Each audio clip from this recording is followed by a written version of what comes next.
Yang saya hormati Ustadz Anas yang malam ini sudah memberikan tausiahnya untuk kita semua. Yang saya hormati seluruh jamaah yang ikut dalam acara Zoom pada malam hari ini. Bapak dan Ibu,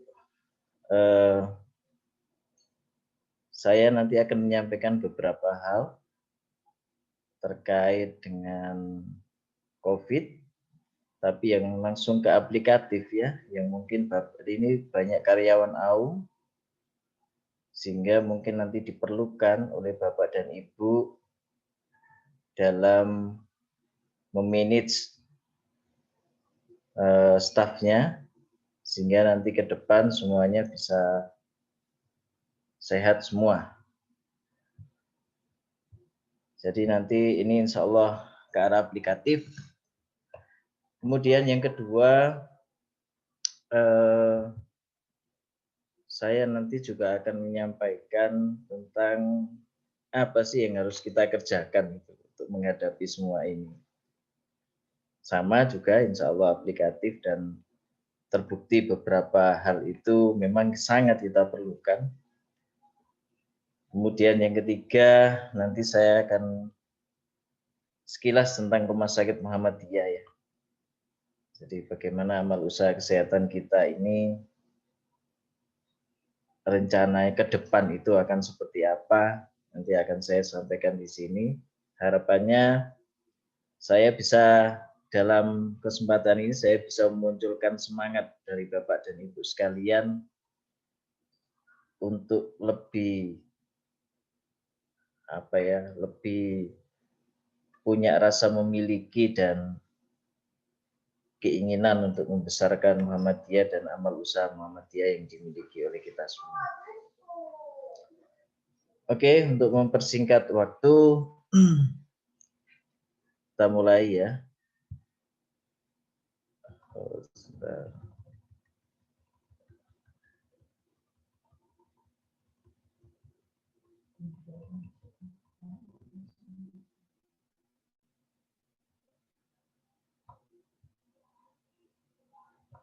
Oke, selain pandang tentang COVID-19, jadi Bapak dan Ibu, kalau Bapak dan Ibu periksa ke rumah sakit, kemudian takut nanti akan didiagnosa COVID, insya Allah kami di rumah sakit juga sangat berhati-hati dan tidak gampang-gampang juga untuk mendiagnosa pasien itu sebagai COVID. Kenapa? Karena sebetulnya kami juga di rumah sakit itu kalau menerima pasien bukan COVID itu senangnya minta ampun. Tapi begitu pasien itu COVID itu ya kita itu akan ekstra hati-hati dan lain-lain itu yang akan kita perlukan. Sehingga kadang-kadang teman-teman di rumah sakit juga stres terkait hal itu. Jadi Bapak dan Ibu, kalau kita mau diagnosa COVID, yang pertama dari laboratorium itu kita akan cekkan darah lengkap. Dari darah lengkap itu kemudian kita akan hitung berapa NLR itu neutrophil limfosit rasio, berapa ALC-nya juga akan kita hitung. Yang kedua, kadang ini kita cekkan CRP, tapi tidak selalu. Tapi beberapa rumah sakit mengecekkan tentang CRP. Kemudian kita lakukan rapid test. Rapid test ini ada dua. Ada rapid test antibody dan ada rapid test antigen. Nanti ke belakang akan saya sampaikan kira-kira perbedaannya di mana dan kita harus pakai apa. Kemudian juga pemeriksaannya ke arah pemeriksaan molekuler untuk PCR. Ya, ini namanya swab PCR itu. Kemudian kita juga lakukan foto torak. Jadi kalau di rumah sakit kita CT scan-nya belum ada, yang bisa kita lakukan foto torak. Dari foto torak itu kita cari apakah ada tanda-tanda infeksi sudah ada infeksi di jaringan paru atau tidak. Lebih akurat lagi kita bisa melakukan CT scan torak. Kalau CT scan torak ini ada masalah sedikit di paru, karena COVID kita sudah bisa lebih tahu dibandingkan dengan sekedar di foto dada biasa. Nah, ini adalah perbedaan singkat tentang rapid antibody, rapid antigen, dan swab PCR ya. Kalau rapid antibody itu sampelnya dari darah. Jadi darah Bapak dan Ibu akan diambil beberapa cc, kemudian ini dicek kadar antibodinya, bisa IgG atau IgM-nya. Waktunya biasanya cepat, sekitar 15 menit. Sensitivitasnya bisa 60-70%. Sehingga kalau Bapak dan Ibu datang ke rumah sakit, kemudian IgG dan IgM-nya itu reaktif, tidak usah takut. Belum tentu Bapak dan Ibu itu menderita COVID. Tapi memang harusnya nanti akan dilakukan dengan pemeriksaan selanjutnya. Itu biasanya kalau di kita langsung dilakukan swab PCR. Gitu. Jadi tidak usah takut, belum tentu IgG IgM reaktif itu kemudian swabnya pasti positif, apalagi kalau tidak ada gejala. Nah, yang kedua kita bisa lakukan rapid antigen. Rapid antigen itu sampelnya diambil dari lendir hidung. Jadi orangnya kayak di swab gitu, dimasukkan semacam cotton bud agak panjang gitu langsung ke hidungnya sampai ke perbatasan antara hidung dengan tenggorok di sana. Ini yang dicek apa? Protein virus yang ada di kulit dari virus corona. Jadi kalau virusnya utuh, kemudian proteinnya bisa dicek, nah itu pakai rapid antigen. Waktunya juga tidak lama, dan ini cukup sensitif sekitar 92%. Kemudian yang ketiga adalah swab PCR. Swab PCR ini biasanya diambilkan dari dua tempat, jadi dari hidung dan juga dari tenggorok. Ini untuk mendeteksi materi genetik dari virus. Jadi lebih sensitif. Kenapa? Karena yang dicek tidak hanya virus utuh. Itu bedanya. Jadi pada PCR ini partikel-partikel dari virus itu bisa dicek. Nah, nanti muncullah kelemahan-kelemahannya nanti. Jadi kadang pasien itu sudah tidak ada gejala, tapi swab PCR-nya masih positif. Tuh, kenapa? Karena dia mendeteksi partikel dari virus. Kadang debris dari virus atau bagian dari virus itu masih terdetek. Tuh, walaupun virusnya sudah mati. Ini waktunya bisa 1-3 hari dengan sensitivitasnya bisa 99%. Oke. Nah, Bapak dan Ibu, kita mau cek apa? Misalkan ada karyawan kita yang sakit. Kita mau cekkan apa ini enaknya? Bapak dan Ibu, ini ada diagram. Coba Bapak Ibu lihat yang warna orange itu ya. Ini saya kok tidak bisa ngubah. Nah, warna orange ini yang saya tunjuk ini adalah probabilitas kalau pasien itu mulai dari terpapar virus sampai dengan dia 1 minggu setelah terpapar, ya, dan muncul gejala, itu dia akan sangat sensitif kalau dia dicekkan dengan rapid antigen. Gitu. Ya, jadi kalau pas dia misalkan dia cerita seminggu yang lalu ketemu dengan orang tuanya, merawat orang tuanya sakit dengan PCR positif gitu, dengan COVID positif, kemudian sekarang dia belum ada gejala, kemudian beberapa hari kemudian dia ada gejala, kita mau cekkan apa? Sebaiknya kalau mau dicek rapid yang dicek adalah rapid antigen. Biasanya dia akan positif. Kalau gejala sudah mulai reda, ya dalam 1 minggu pertama itu, jadi di gejala sudah mulai reda, kita cekkan rapid antigen, bisa saja itu negatif karena ini sudah mulai turun. Jadi jumlah virus aktif yang ada di saluran pernafasan sudah mulai turun, itu cek rapid antigennya dia akan bisa negatif. Tapi pada saat gejala ini, rapid antigen itu insya Allah yang paling akurat. Jadi kita tidak bisa ngomong ya, dicek rapid antigen paling baik, dicek rapid antibody paling baik, itu tidak bisa. Semua itu tergantung timingnya, tergantung waktunya kapan. Nah, bagaimana kalau orang itu sudah tidak ada gejala? Misalkan orang itu datang dengan hamil misalkan. Dia keluhan hamilnya yang dominan. Dia misalkan mau partes, mau persalinan, atau mau seksio. Dia sudah tidak ada gejala apapun. Kira-kira apa yang mau kita cek?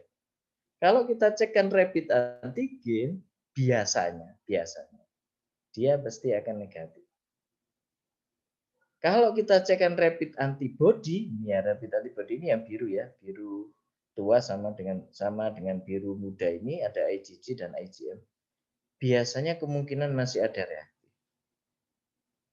Tuh, ya.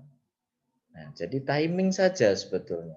Nah, kalau mau baik betul pakai apa? Pakai PCR.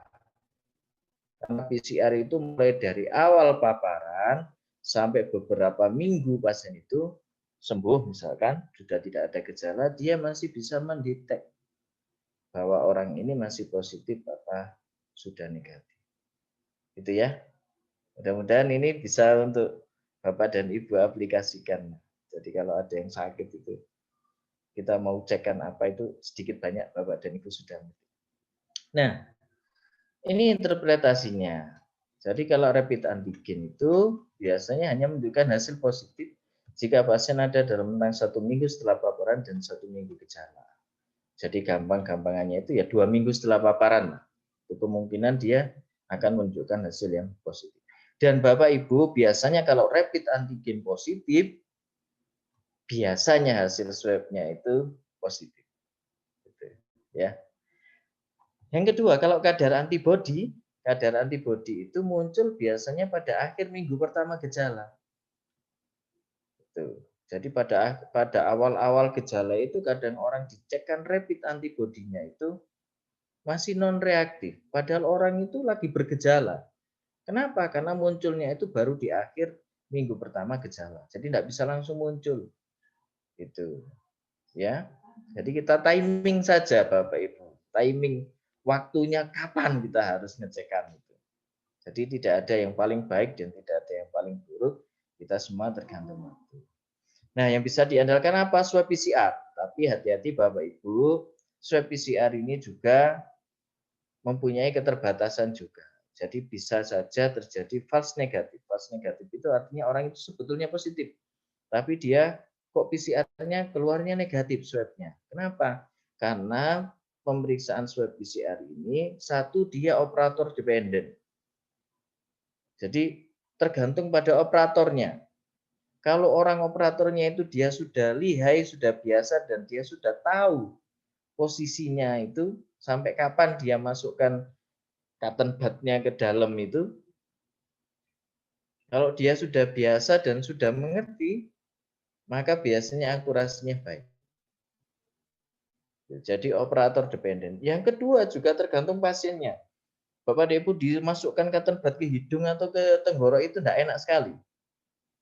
Nah, karena tidak enak, kadang-kadang begitu dimasukkan itu kita sudah menghindar dulu. Nah, kadang-kadang itu nanti akan menimbulkan hasil yang false negatif. Ya, jadi kita tidak bisa sendirian Bapak Ibu kalau untuk pemeriksaan ini tetap nanti kita lihat pemeriksaan yang lain, gejalanya bagaimana, pemeriksaan darahnya bagaimana, torak fotonya bagaimana, kemudian hasil rapidnya atau hasil swab PCR-nya bagaimana. Beberapa pasien ada yang paru-parunya sepertinya dia sudah COVID, tetapi hasil swab-nya masih negatif. Nah, dokter biasanya tidak langsung percaya Bapak Ibu. Kita akan evaluasi kalau ada progresivitas gejala, biasanya kita akan lakukan swab ulang. Nah, sekarang pun untuk diagnostik itu biasanya dilakukan swab 2 kali. Jadi pada awal masuk kalau pasien itu dicurigai dia akan diswab 2 kali dengan selang waktu 1 kali 24 jam. Untuk apa itu? Ya untuk curiga ke arah false negatif ini.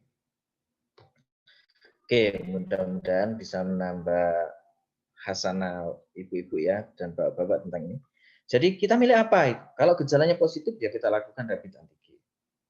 Kalau tanpa gejala dan mau screening saja, misalkan seperti tadi yang saya sebut, dia mau partes, dia mau seksio, ya mungkin rapid antibody cukup. Saya beberapa kali dikonsuli pasien mau bersalin, dia ada gejala anosmia. Anosmia itu dia tidak bisa membau. tidak bisa membau, tapi dia tidak ada batuk, tidak ada pilek, tidak ada panas, cuma tidak bisa membau. Foto toraknya, foto dadanya bagus, tapi rapid antibody-nya non reaktif. Saya sering dikonsili seperti itu, akhirnya saya minta untuk dilakukan rapid antigen. Coba kamu cekkan rapid antigen. Begitu dilakukan rapid antigen, hasilnya positif. Gitu, ya. Nah, jadi kalau hasil rapid antibody-nya ada yang reaktif, lanjutkan dengan swab PCR. Jika positif, positif. Tapi jika negatif swab PCR-nya, maka cross-check dengan pemeriksaan yang lain. Itu ya.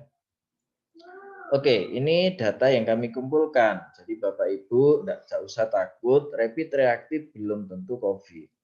Ini data yang saya kumpulkan mulai awal pandemi ya, April sampai dengan Desember 2020, itu orang dengan rapid reaktif, rapidnya reaktif ya, itu ini pasien bersalin ya, pasien bersalin semua ini.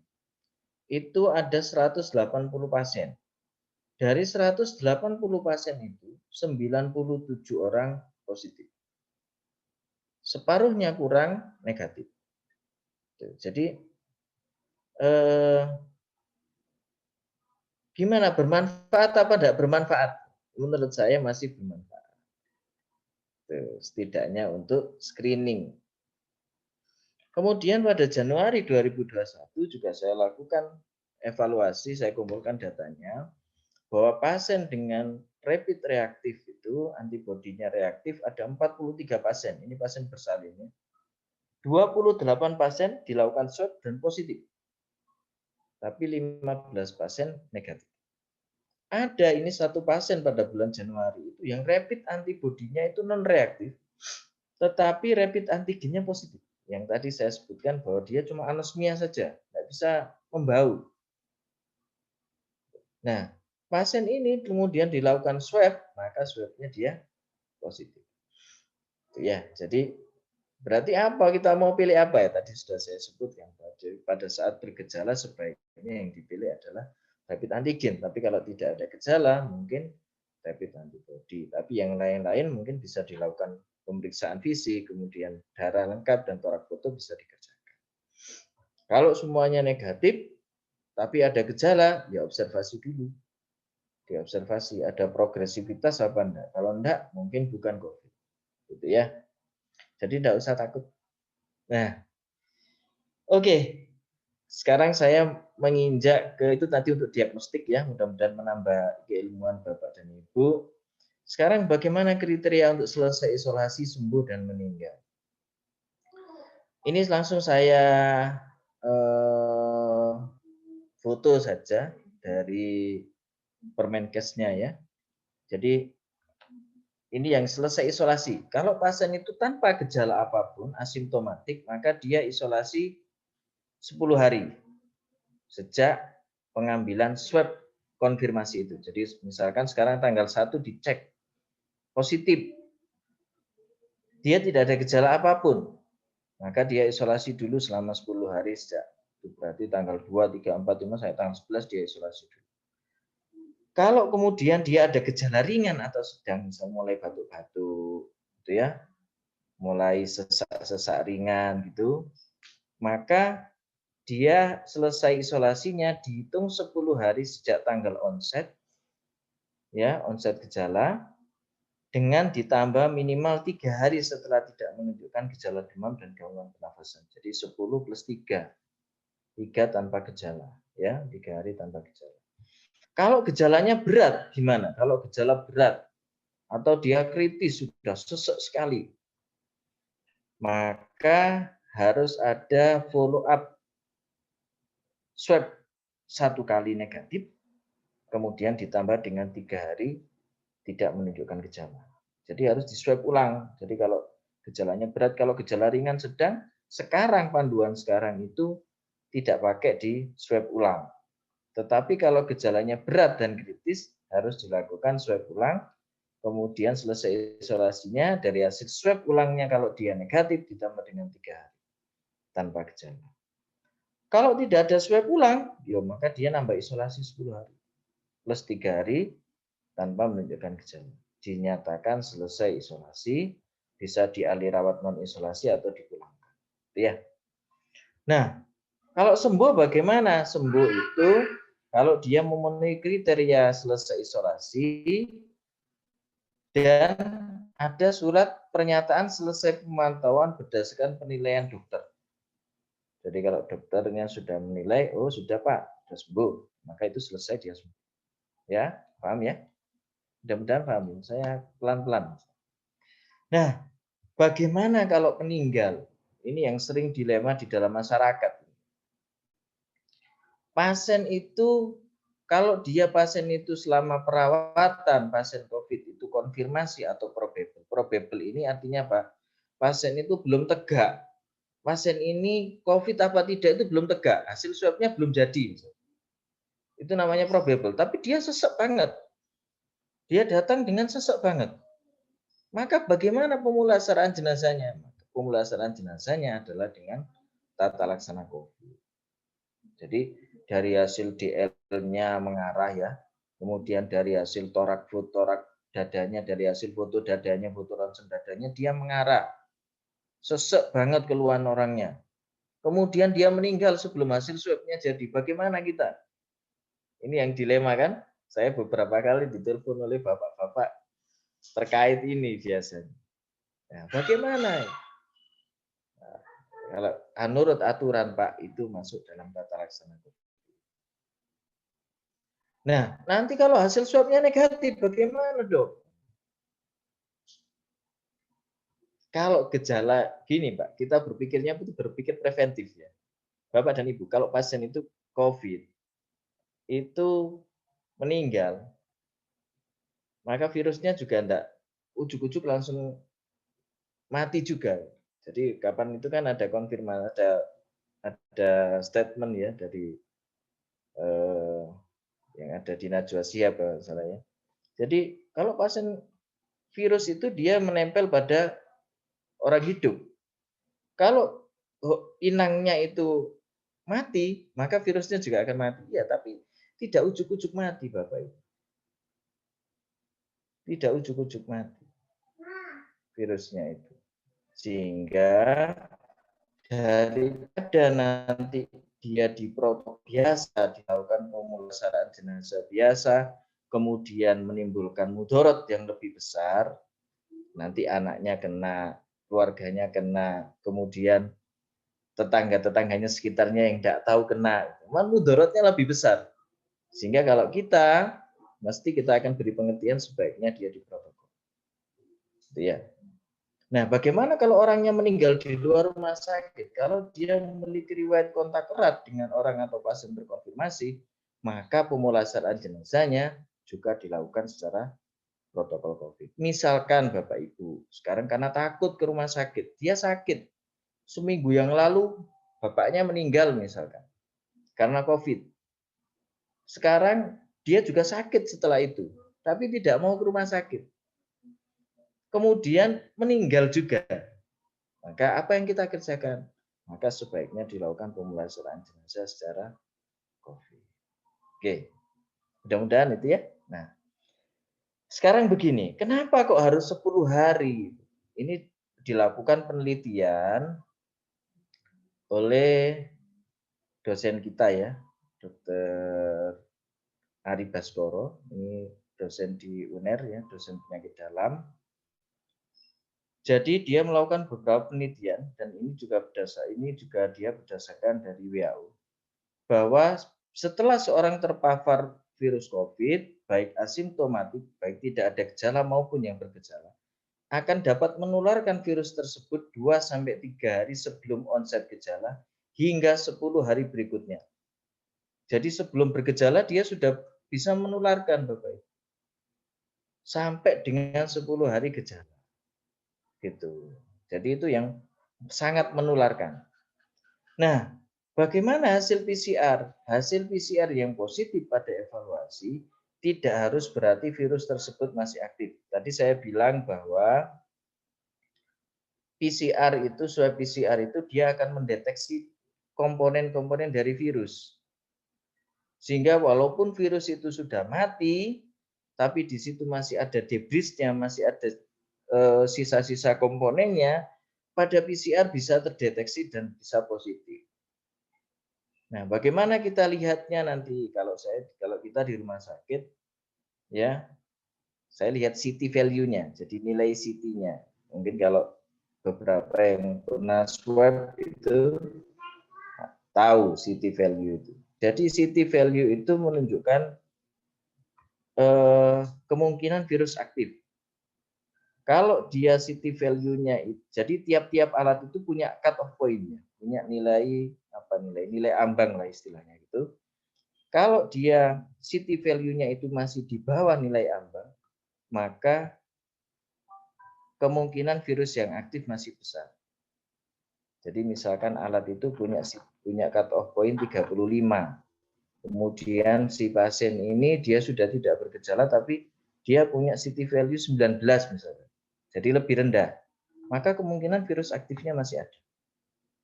Tapi kalau orang itu cut off point-nya mesinnya 35, kemudian orang itu positif tapi dia 40 gitu nilainya, mungkin itu sudah bukan virus aktif. Jadi tinggal partikel-partikel saja. Biasanya kalau sudah seperti itu, kami di rumah sakit juga akan mengizinkan kalau dia masuk. Ya. Nah, Bapak dan Ibu, sudah saya jelaskan semua tentang diagnostik, kemudian tentang selesai isolasi, tentang swab PCR, bagaimana. Sekarang kita harus bagaimana memilihnya. Misalkan sekarang ada karyawan kita yang sakit, kemudian kita mau ambil diagnostik apa, ambil rapid apa, kemudian setelah itu kemudian dia misalkan positif, sudah selesai isolasi, kita bagaimana?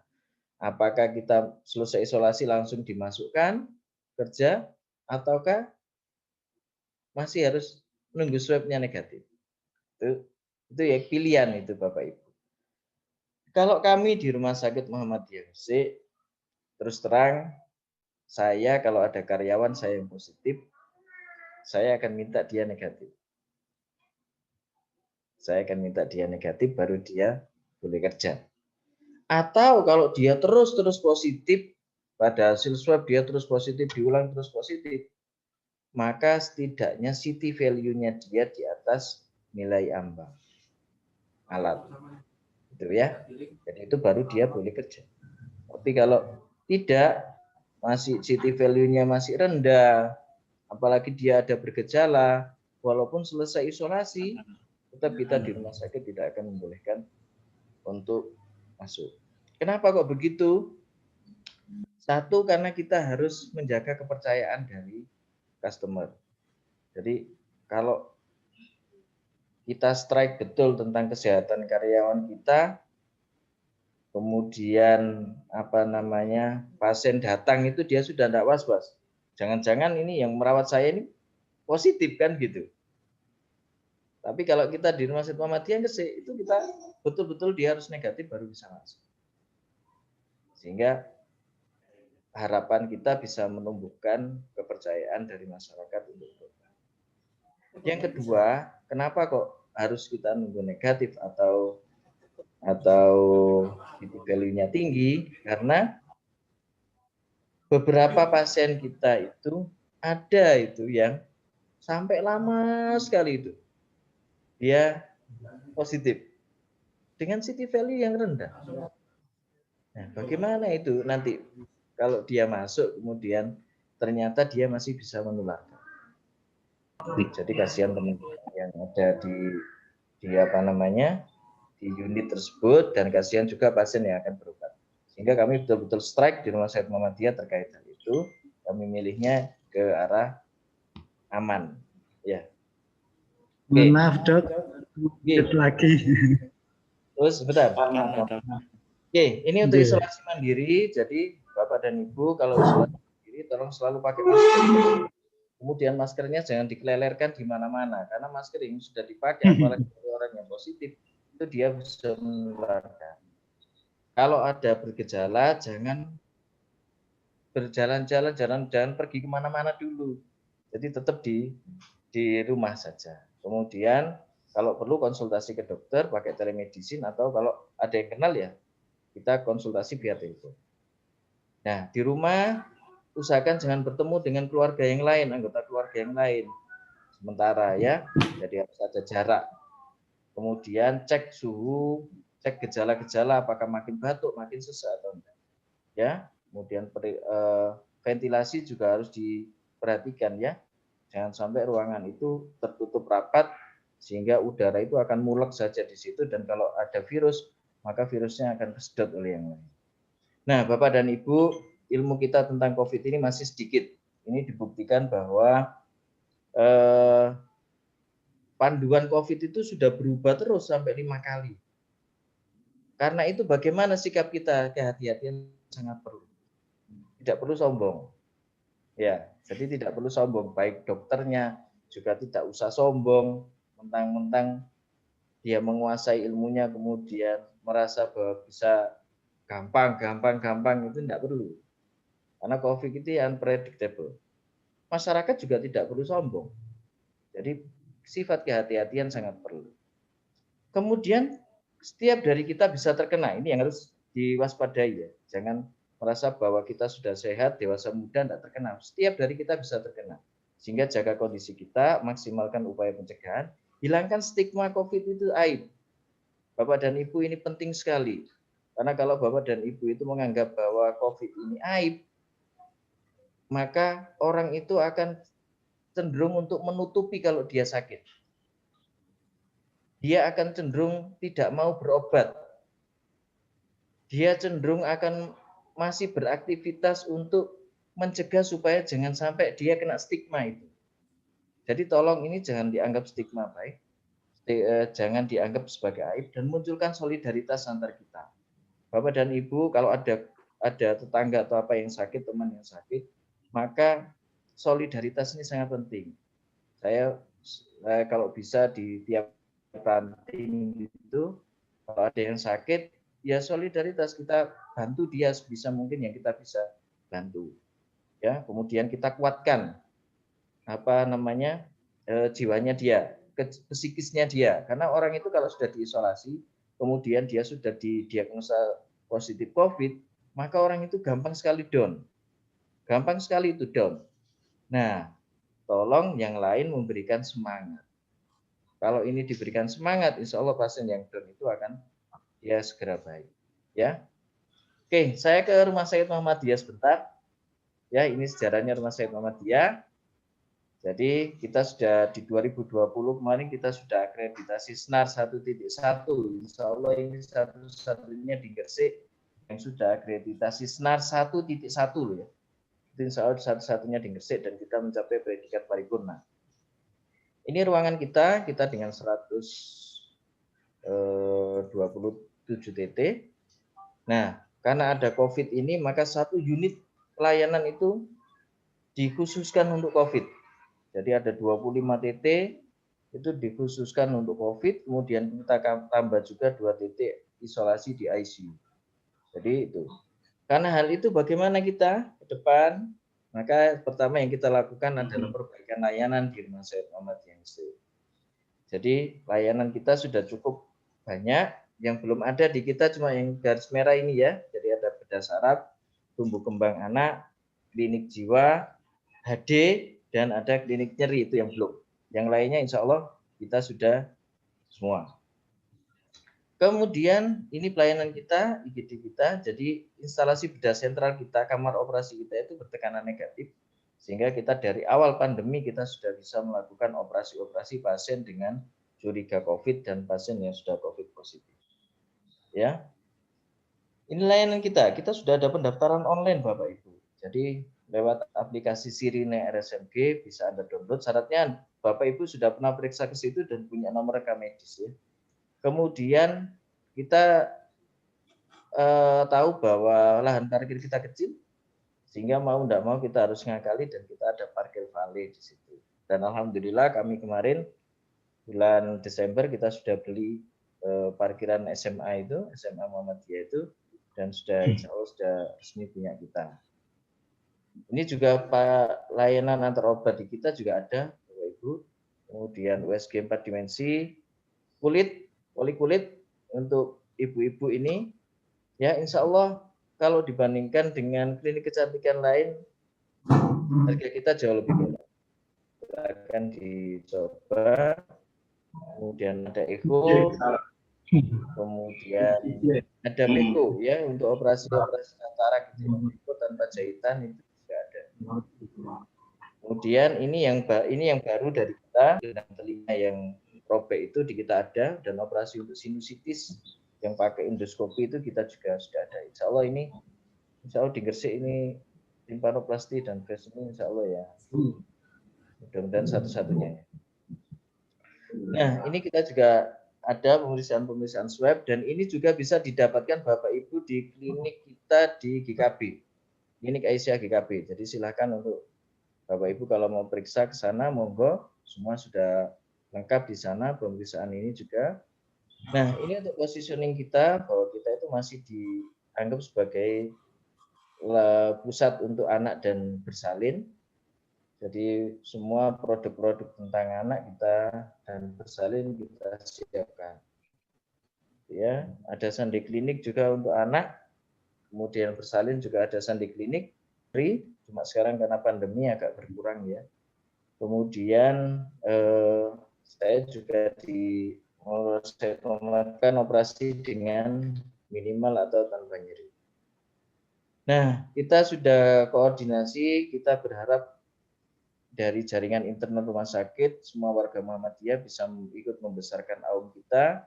Kita sudah koordinasi dengan PDM, BCM, BCA, ya. Mudah-mudahan kita punya giroh. Kemudian untuk yang keluar juga kita kerjasama dengan puskesmas ya. Mudah-mudahan. Nah, ini yang terakhir. Yang terakhir, Bapak Ibu, bahwa rumah sakit kita itu ya begitu-begitu saja ya. Sehingga mau tidak mau kita harus berbenah supaya menjadi. Nah, ini kita lihat kompetitor kita. Ibnu Sina itu sudah sangat bagus itu bangunannya, semen juga sangat bagus, Petro juga sangat bagus, Grau juga cukup, ya. Nah, kita di mana? Sehingga mau tidak mau kita harus berbenah. Insya Allah ini nanti pertengahan Juli, begitu teman di SMA pindah ke bangunan baru, kemudian teman SD 1 dan SD 2 pindah ke SMA, maka ini kita akan mulai untuk pembangunan. Jadi nanti mulai dengan bangunan lama yang depan itu, insya Allah kita bangun 4 lantai, kemudian tahap 2-nya nanti bangunan sebelahnya, insya Allah 4 lantai, kemudian yang terakhir nanti SD 1. Jadi SD 1 nanti akan kita bangun juga insya Allah 4 lantai. Nah, SD 2 bagaimana? Di belakang SD 1 itu ada rel itu. Jadi kita sudah sultralir kita enggak bangun lagi. Itu nanti akan kita pakai untuk parkiran. Nah, biayanya sekitar cukup banyak ya. Tapi insya Allah mudah-mudahan kita diberi Allah kekuatan untuk bisa memenuhi hal ini. Nah, bagaimana harapan kita? Satu, Bapak Ibu, saya ingin kita punya soliditas organisasi yang baik. Kita itu akan disegani kalau kita itu solid. Tapi kalau kita itu tidak solid, kita punya amal usaha tapi asal-asalan saja, ya baik amal usaha itu baik sekolahan, rumah sakit, dan yang lain ya. Kalau kita sekedarnya saja, kita tidak punya fanatisme ke sana, maka kita akan sulit untuk bisa dihargai. Jadi AUM itu ya tetap jelek saja. Tetap jelek aja. Mungkin beberapa dari kita komplain ya, misalkan sekolahan misalkan, jelek. Oh, gak sekolah ke situ, elek. Nah, Anda semakin pergi dari sekolahan itu, maka sekolahan itu makin tidak berkembang. Tapi andaikan kita punya sifat itu jelek, kemudian kita ikut membantu supaya dia jadi baik, maka insya Allah amal usaha kita akan baik. Dan kalau amal usaha baik, maka sumber dana untuk organisasi juga baik, kemudian organisasi juga akan bisa hidup. Ya, sehingga itu harapan saya untuk peran dari induk organisasi untuk menggerakkan anggota untuk memajukan AUM, baik AUM pendidikan maupun AUM kesehatan.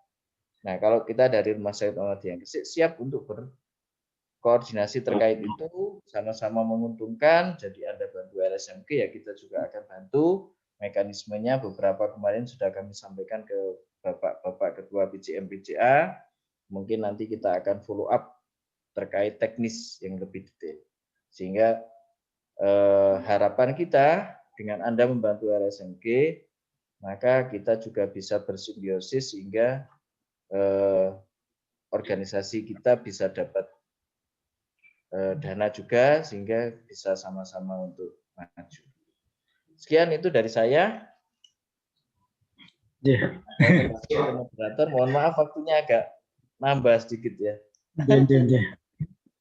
Terima kasih sekali Pak Imam ya atas materinya yang luar biasa, yang insya Allah memberikan pengetahuan, pencerahan, dan paling penting adalah mengurangi rasa ketakutan.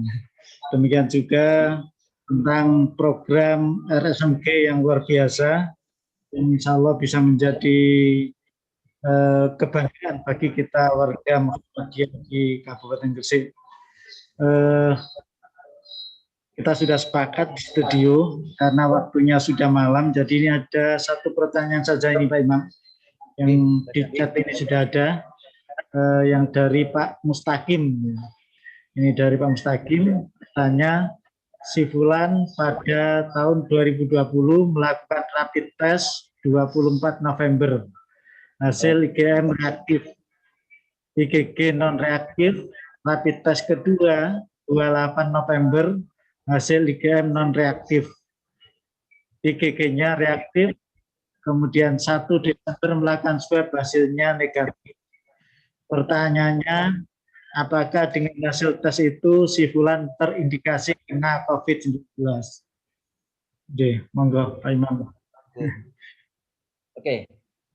Si Fulan tanggal 2020 November 24 IgM reaktif ya. IgG-nya non reaktif. Tes kedua 28 November IgM non reaktif, IgG reaktif. 1 Desember dilakukan swab negatif. Pertanyaannya apa tes si Fulan ini terindikasi kena COVID? Harus memenuhi syarat bentuknya. Jadi Bapak dan Ibu, saya sudah sebut di depan tadi bahwa satu, adakah gejala apa tidak? Kalau ada gejala yang mengarah ke sana, itu yang akan jadi pertimbangan. Yang kedua, hasil pemeriksaan darah yang lain bagaimana?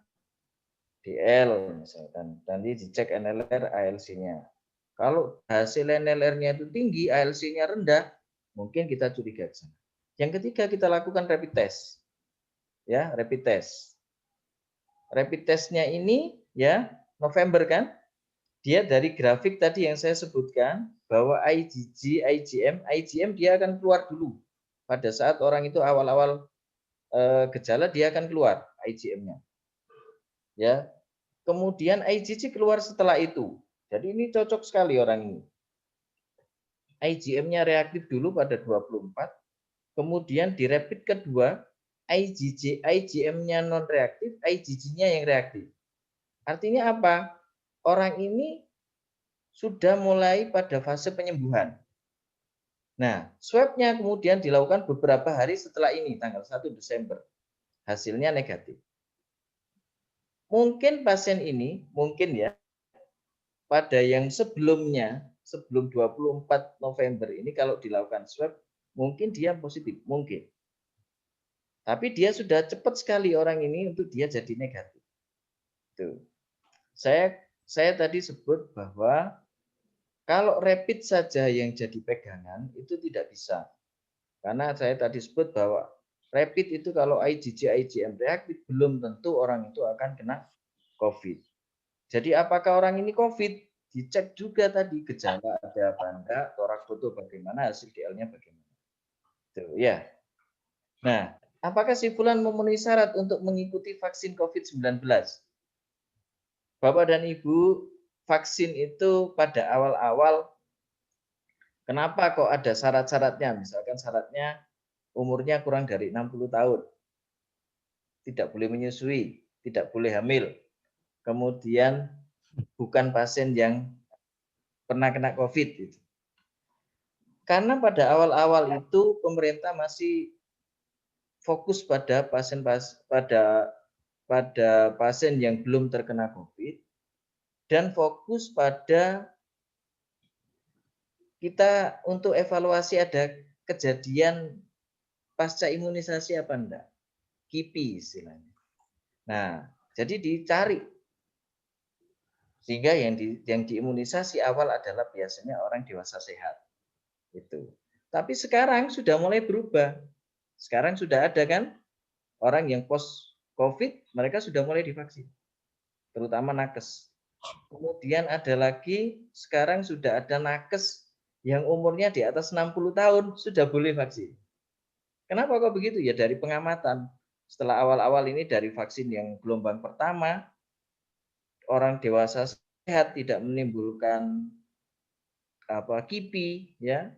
KIPI itu komplikasinya ya, tidak ada komplikasi apa-apa, maka mereka mulai berani untuk melanjutkan ke pasien-pasien yang dicurigai ada risiko. Itu. Jadi tidak ada kontraindikasi sebetulnya pada pasien yang sudah pernah COVID gitu. Tidak ada kontraindikasi. Boleh-boleh saja.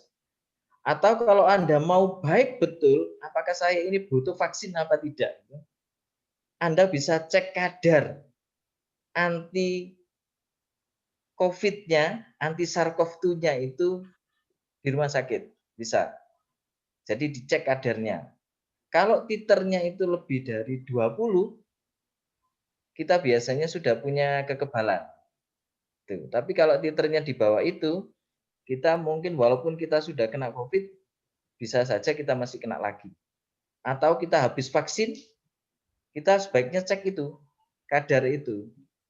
Kalau kita di atas 20, insya Allah ya, cut off point-nya ya. Kalau di atas 20, maka kita insya Allah lebih aman. Tapi kalau di bawah 20, walaupun setelah vaksin, ya kita masih bisa beresiko untuk terkena COVID juga. Gitu ya, jawabannya ya. Terima kasih atas paparannya. Sekali lagi keterbatasan waktu ya, kita cukup hanya satu pertanyaan saja. Allah di lain waktu bisa kita sambung lagi. Semakin kangen sama Dokter Imam, insya Allah semakin kita dekat dengan Rumah Sakit Muhammadiyah untuk konsultasi, sharing dan sebagainya. Rumah Sakit Muhammadiyah, sakit menjadi dambaan jamaah Muhammadiyah bisa terwujud dengan baik. Selanjutnya acara terakhir dan doa yang disampaikan oleh Ustaz Tauhid. Kami atas nama pembawa acara mohon maaf. Ihdinas siratal mustaqim. Assalamualaikum warahmatullahi wabarakatuh. Kepada Ustaz Anas dipersilakan. Bismillahirrahmanirrahim. Astagfirullahaladzim. Astagfirullahaladzim. Astagfirullahaladzim. Alladzi la ilaha illa huwal hayyul qayyum. Atubu ilaih. Allahumma anta as-salam wa minka as-salam. Tabaraka ya wal ikram. Rabbana wa zalamna wa in lam taghfir lana wa tarhamna lanakunanna minal khasirin. Rabbana ighfir lana wa liwalidayna wa lil mu'minina yawma yaqumul hisab. Rabbana qulubana fa'fu hadaitana wa hab lana rahmah innaka antal wahhab. Allahumma inna salamatan fid din wa afiyatan fid jasad wa ziyadatan ini wa barakatan rizqi wa taubat maut wa rahmatan 'indal wa maghfiratan ba'dal maut. Rabbana hab lana min azwajina wa dhurriyyatina a'yun waj'alna lil muttaqina imama. Rabbana atina hasanah wa fil akhirati wa qina 'adzaban.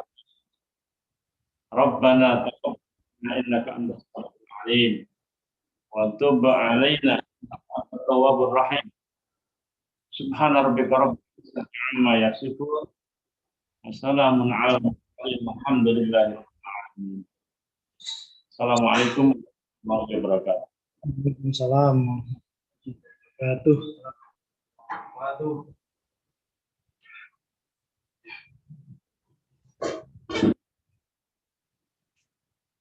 Pokoknya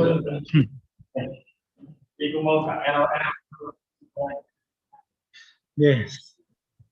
Terima kasih. In live dulu. Iya, sami-sami. Sami-sami.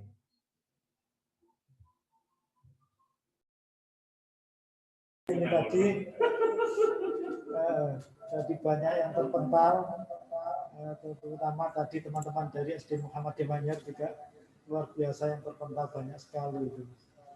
Ya, semoga ada hikmah dan keberkahan acara ini.